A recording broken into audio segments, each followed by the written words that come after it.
How do you do? You gentlemen, of course, know how to push a product. That essentially is your job. My presence here is for much the same purpose, simply to push a product. To acquaint you with an entertainment product which we hope and which we rather expect will make your product pushing that much easier. What you're about to see, gentlemen, is a series called The Twilight Zone.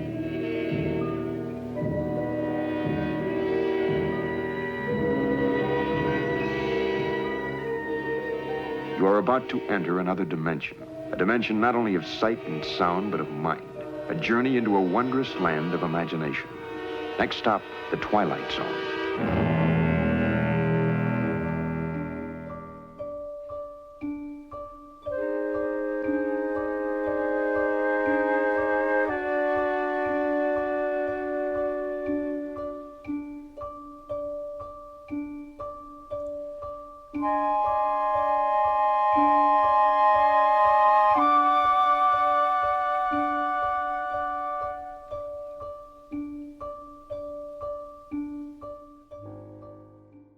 It was back in February 2014 when I was first contacted by Tom to take over the Twilight Zone podcast. I had been a fan of the show since its early beginnings, and, like everyone else, I was very sad to hear that Tom was going to be letting go of the reins. But, at the same time, I was very honoured and flattered that he'd picked me to take over. With us coming to the end of the first season, I felt that it was only right to bring back the creator of the Twilight Zone podcast, our own Rod Serling, Tom Elliot, to discuss the first season of Rod Serling's Twilight Zone.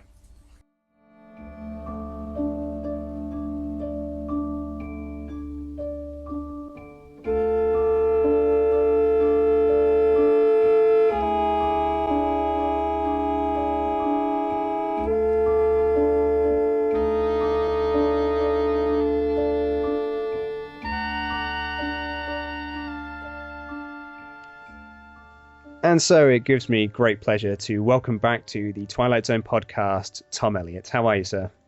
Luke, I'm very well, thank you. Thanks for having me back. I like what you've done with the place. Thank you very much. You left me with a good place to work from, so I don't think I tinkered with it too much. Oh, good. It's been good. It's been good being on the other side, listening to your episodes. So well done. I've really enjoyed it. And you left me with some belters as well, The Chaser and Mr. Beavis. Well, I got out while the getting was good. I think you did send me a message actually when Beavis came out. I released it, and you were like, "Oh, I'd rather you than me." Yeah, yeah. That age-old question: can the Twilight Zone do comedy? Isn't it? And I think when you get to season 2, man.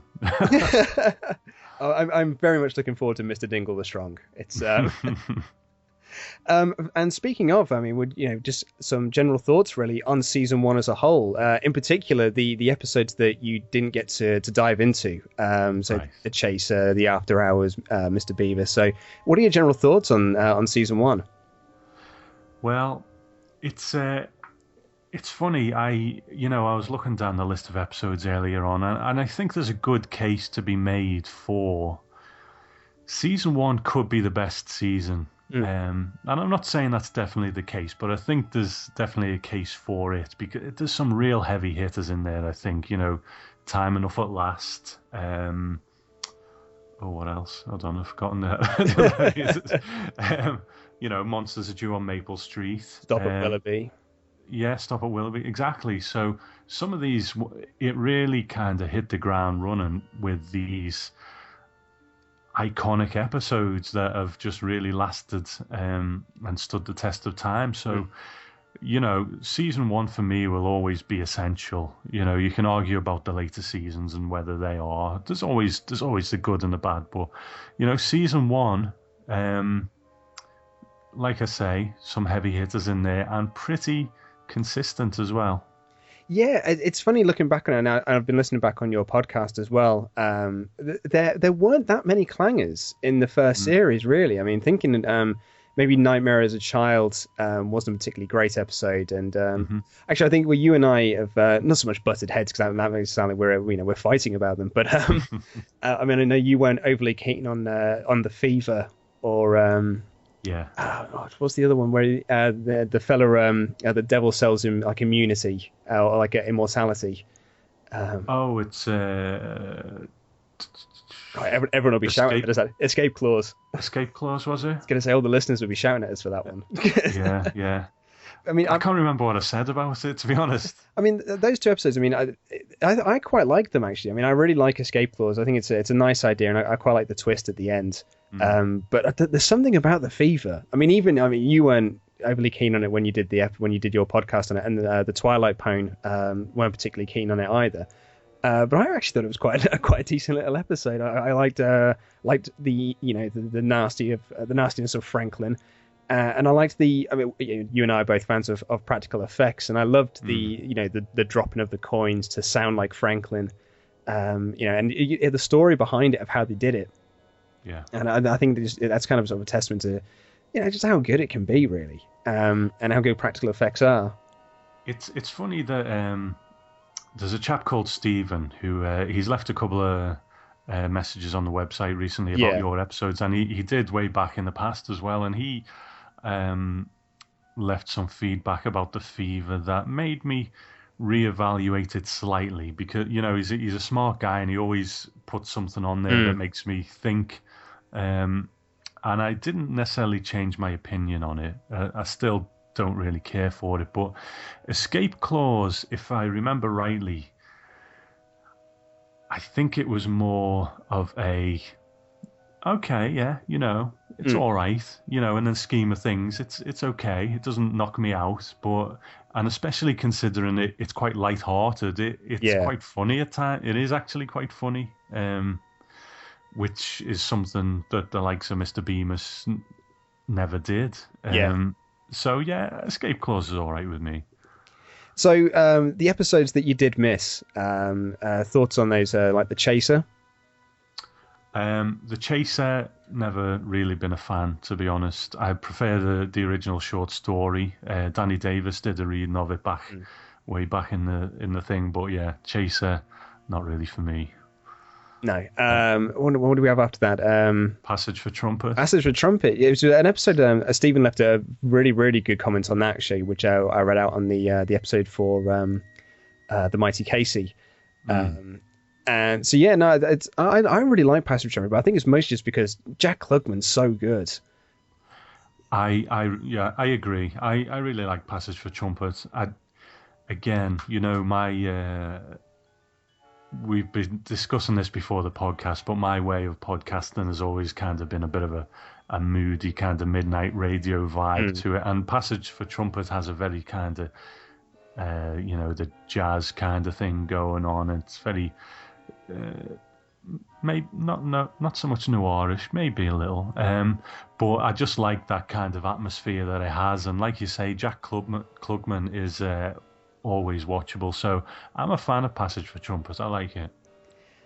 So what do we have after that? Was Mr. Beavis. Mr. Beavis. the infamous Mr. Beavis. Yeah. It was always going to be the kind of you can see good and bad in pretty much every episode up to this one, can't you? And then it's just like, oh really, God, I'll be honest with you, mate, I haven't rewatched it. I listened to your podcast on it, but I haven't rewatched it. I just there always seems to be something better to do. It's funny. I was listening back on the podcast, which I tend to do. Like I'll finish recording and then I'll play it back, and I usually play it back with my girlfriend listening, so she can give me some feedback on it as well. And she just looked at me at one point and she goes, "This character's so annoying." And it was like after like 2 clips in, and she was like, "I couldn't watch a whole episode of him." I was like, "Well, imagine if you had to watch an entire series of it. If it had been its own series run." I know. My God. Having said that, though, I mean, as I said in the podcast, there are shows that are much maligned by everyone, but they do have their fan base, and I wouldn't be surprised if there was very small conventions for a Mr. Beavis reunion or whatever, had the show been picked up by CBS. It really wouldn't have surprised me. But do you think that it would have worked with I'm just trying to think of the champ's name now. Because all I could think of, just Meredith. Thank you very much. All I could think of is Orson Bean. Do you think it could have worked if Burgess Meredith had taken the role? I think Burgess Meredith always had a particular charm about him, didn't he? So he was always watchable, but I don't think so, man. The rot was too deep on this. No, I don't think so. No. It's just there's something about Serling writing comedy that I just don't know.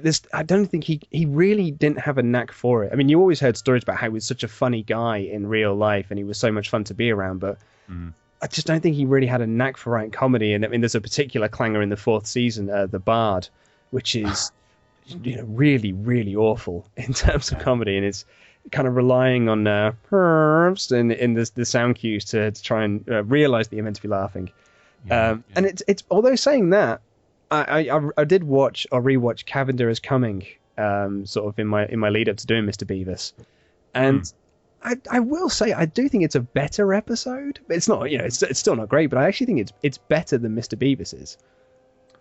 I've been thinking about this, and I mean, comedy at that time was a very different animal to what it is now, and shows like I Dream of Jeannie,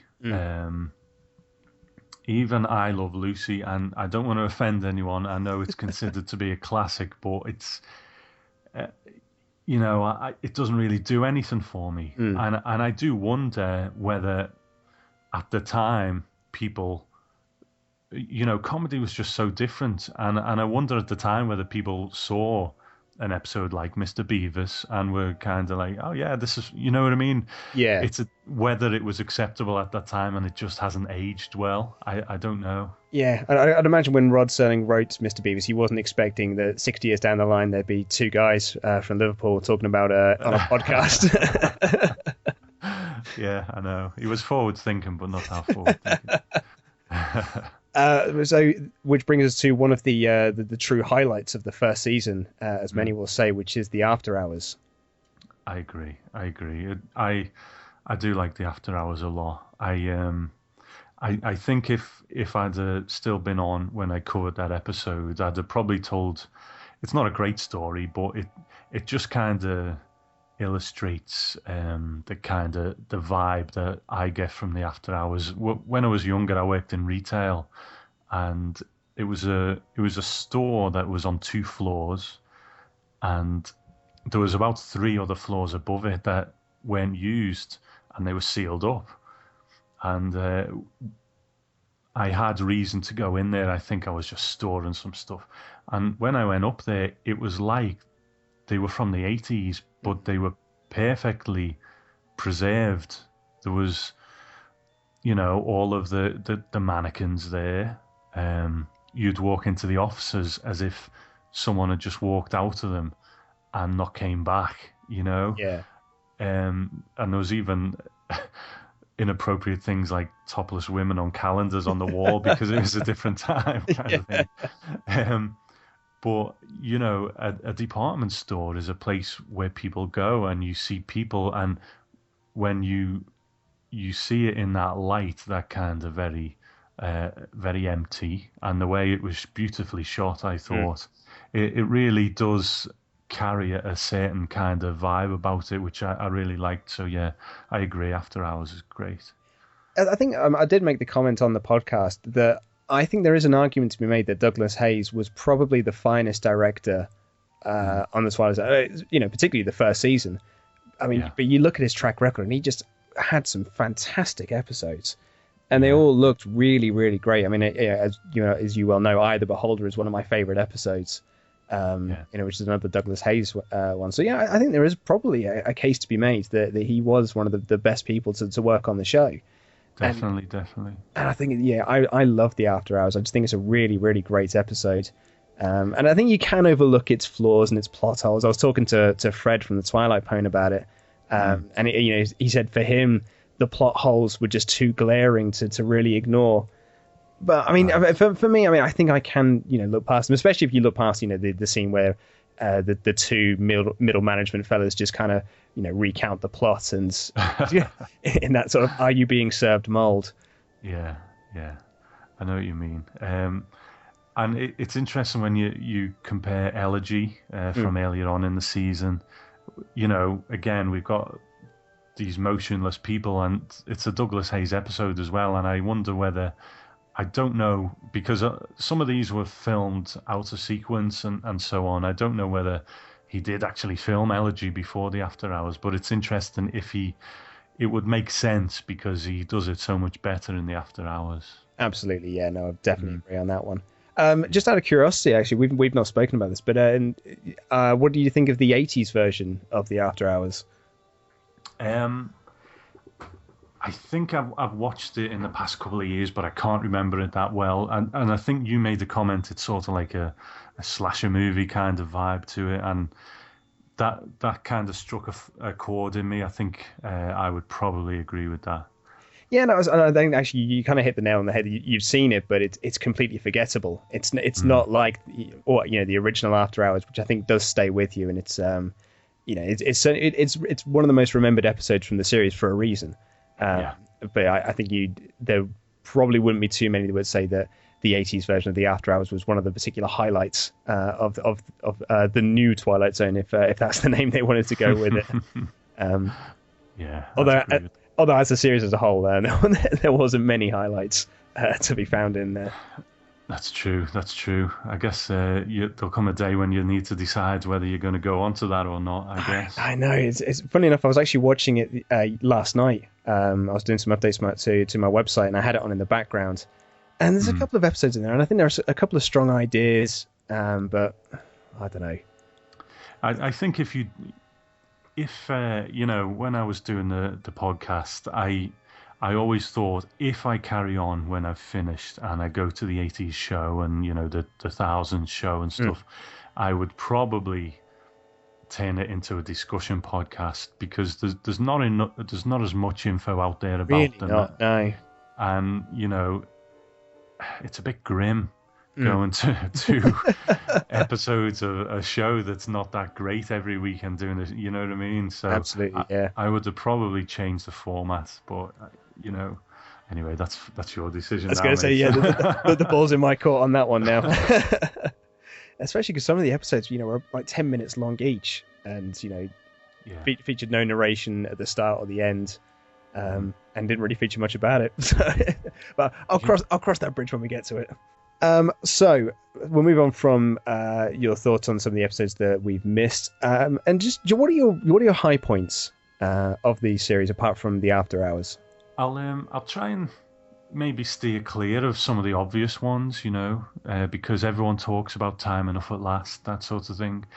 I think for me, when the Twilight Zone kind of arrived as the Twilight Zone, was probably Mr. Denton on Doomsday. There's a lot of Rod Serling poetic dialogue in there. He sort of shows he's sympathetic towards a man who's an alcoholic, a man who's doing his dying early, and so on. Nice little twist. I wouldn't say it's one of the best in the season, but I think it's where the season the Twilight Zone arrives for me. I mean, do you have an episode like that? Yeah, I mean, Mr. Denton on Doomsday is a good shout, but I think for me, like the first episode that I think is truly brilliant. It's kind of sort of a flawless piece of work. Again, ignoring things like Time Enough at Last, things like that, is The Lonely, which I think is a gorgeous episode. And I just think it's shot beautifully. It's a fantastic location. It's a really nice story. The score is brilliant, and I think that is an episode for me it's certainly one of the high points for me in terms of storytelling. Yeah, I do love The Lonely as well. It's such an amazing location, and it's got an ending which it's not really a twist. It's just it ends on this note. Which is cool, because it's sort of a cliche to say that the Twilight Zone was all about twists. It wasn't. But it was just a nicely constructed short story. Absolutely, yeah. Any other high points you've got for the season in terms of sort of favourite episodes? I'm looking down the list now. And again, I'm thinking, wow, okay, that one's good. But, yeah. And When the Sky Was Opened, I like Judgment Night. I think that's quite traditional in a way. And when the sky was opened, it's just and I probably said it way back when, 15 years ago when I was doing that. It's just this. We don't see what is making this happen. It's all about the guys doing this show sort of thing. And what's the guy? Was it Rod Taylor? Yeah, I can't. Possibly Rod Taylor. Possibly, yeah. I mean, I can't say for certain. I don't want to. I don't want to say definitely yes, and then I have a load of emails come out to me. You were wrong. Yeah, but he just done such a great job of kind of cracking up to something that wasn't there. We don't know what causes this, and it, like a lot of the best Twilight Zones, the question of what causes it is up for discussion, and there's no answers there. But you don't feel cheated that there's really not an answer there. So, and when the sky was opened is a high point for me. Yeah, and I think for another high point for me, just again in terms of storytelling and character, is the episode "What You Need." Which I think is just a really, really great episode. I think there's some really strong points about that. It's great performances. So it's funny. I was just thinking then, a sort of got a bit of back and forth, and it's always going to be more one-sided than the other. It's always going to be more Rod Serling written episodes than anything else. But I think if you look at the first season, all of the best episodes were the ones that were written by Rod. But as you go down the line, and you look at, say, episodes from season 2, 3 onwards, you could argue that the better episodes are ones written by other writers, particularly Richard Matheson. Yeah, that's going to be a bit of a voyage of discovery for me, because I kind of tried to always keep fresh on, and not watch too far ahead, so I would come to these episodes. So I will keep that in mind as you go forward and I watch along. So before we take a quick sort of look at season 2, or ones to look out for, and we've kind of sort of touched upon this already, but are there any other low points of the first season? I try not to be too negative about things. I always look for the good in any episodes that we cover on the podcast. I mean, some that you can't help with. Mr. Beavis is one you just can't help, but it's hard to find positives within there. But were there any kind of sort of really low points for you? I'll try not to go with the obvious, but one that I don't think worked, but interests me because of what came after, I think, is I shot an arrow into the air, because there's a twist there which, if the story's told the right way, can be a good twist, because obviously Planet of the Apes did the same twist. Yeah, absolutely, yeah. But this episode didn't have the benefit of this kind of this factor which doesn't exist in our world to kind of throw people off the scent, talking apes and so on. So it's not an episode that I sit there and think, oh, this is awful, it's terrible, but it's just, it asks you to believe too much, and it's just impossible to kind of go along with it, I think. Yeah, no, I would agree on that one. I think for me, again, ignoring the obvious, I think if I was to pick sort of an episode that it's not that it was a bad episode, I just think that there wasn't really much to it, which was Nightmare as a Child. And I think even sort of listening back on your podcast, I mean, not to slam the work that you did on it, but there isn't a great deal to say about it.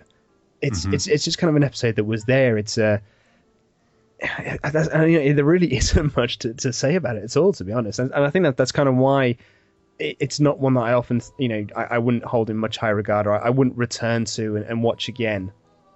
If I was going down the list of them on Netflix, I wouldn't say like, oh, do you know what, I'm going to watch Nightmare as a Child next. That's definitely next on the list to watch. Yeah, very bland, isn't it? Very bland. So instead of focusing on the negative side of things, we are fast approaching season 2. Some thought we might never get here, but we. If I was doing the podcast, we wouldn't have done. But, So, I mean, are there any episodes sort of in season 2 that that you're looking forward to hearing us cover, or any ones that you would hold in high regard? I remember getting the Blu-rays for season 2, and it's quite a comedy-heavy season, isn't it? Not like brimming with it, but it was kind of, there's things like. There's the Man in the Bottle and A Thing About Machines. Or A Most Unusual Camera. Yeah. Stuff like that. So there's a few more clangers, I think, in season 2 than there is in season 1. But again, let's focus on the positive. Yeah. Good start with King 9 Will Not Return. I see it very much as a reworked Where Is Everybody. So that's decent. I mean, you got things like The Howler Man, which is good fun. That's a great episode, yeah. Eye of the Beholder and Nick of Time, actually. And Nick of Time, I think is a really, really great episode. Completely agree. I love it. It's funny, I was listening to the Twilight Pound recently, and they just did Nightmare at 20,000 Feet. And sort of the pair were having a bit of a discussion afterwards, because I think it's John really doesn't like Nick of Time, and I was surprised because I always thought it was an episode that was held in quite high regard. I've heard that episode as well that they did, and Fred is more sold on it. He kind of holds it quite in high regard, and I do as well. I think it's a great story. I love that ending. Yeah. So I definitely a high point for me. In that season, I'm trying to look down the list though. There's one that it's going to be interesting getting to, just because there's no dialogue, which is The Invaders. So that'll be very interesting for an audio-based podcast. It's funny, I was thinking about this recently. I was watching. I'm not sure why I picked to watch this one, but I was watching the season 5 episode From Agnes with Love, and I was looking at it, and it's all visual jokes. And because the computer doesn't talk to him, it says everything in written word. And I thought, I have no idea how I'm gonna cover this in an audio form.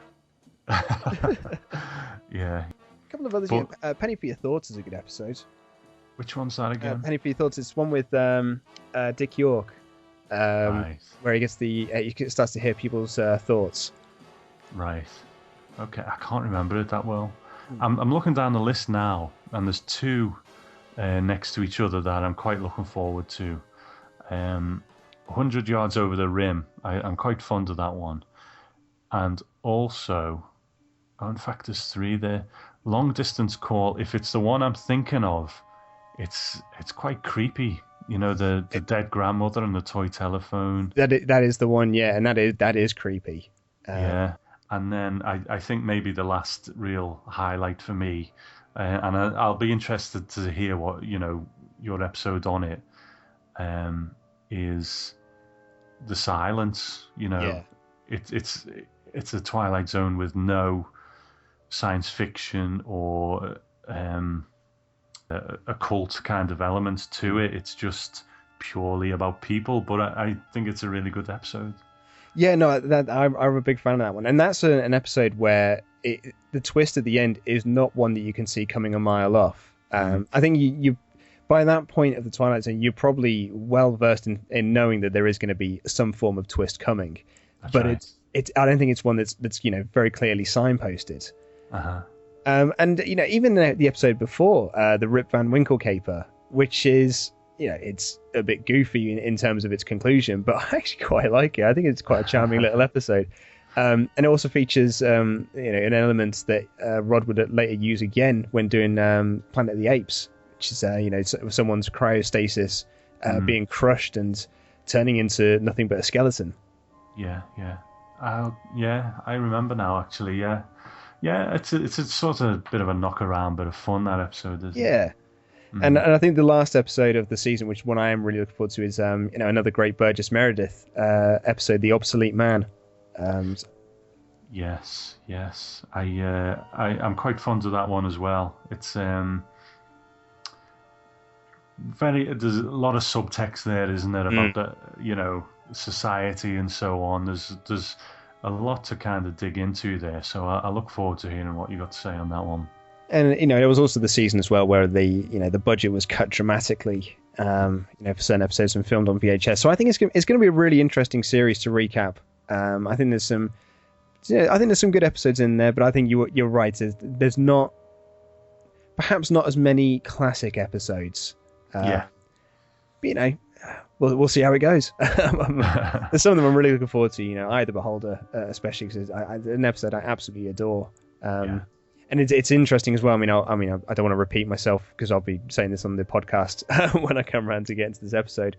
But if you watch the 2000 series version, they did of Eye of the Beholder, and you kind of realize just how great the original episode was, because definitely that episode is not very good at all. It's no, that's it. You can watch it, but it just doesn't hit the notes the same way, and it just doesn't have the same atmosphere.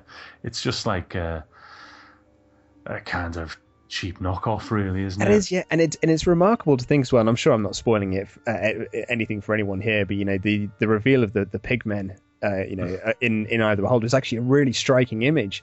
But if you compare that to the 2000 version, it's actually pretty pants, really. It's the makeup's absolutely rubbish.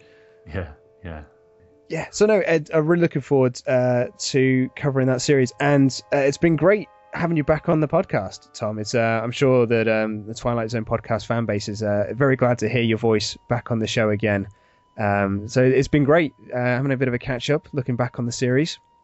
Well, thanks for having me. I like I say, I adored doing the podcast, and in an ideal world, I would have carried on. But it's almost as to hear you kind of carry on. I feel quite proud of that as well, And it's funny. There's going to be people down the line, because you'll do many more than I ever did. Maybe they'll join halfway through, or they'll listen to certain episodes as they watch them on TV or something, and they will know you as the voice of the Twilight Zone podcast, and then maybe they'll go back to the beginning and they'll be like, "Who the hell's this guy?"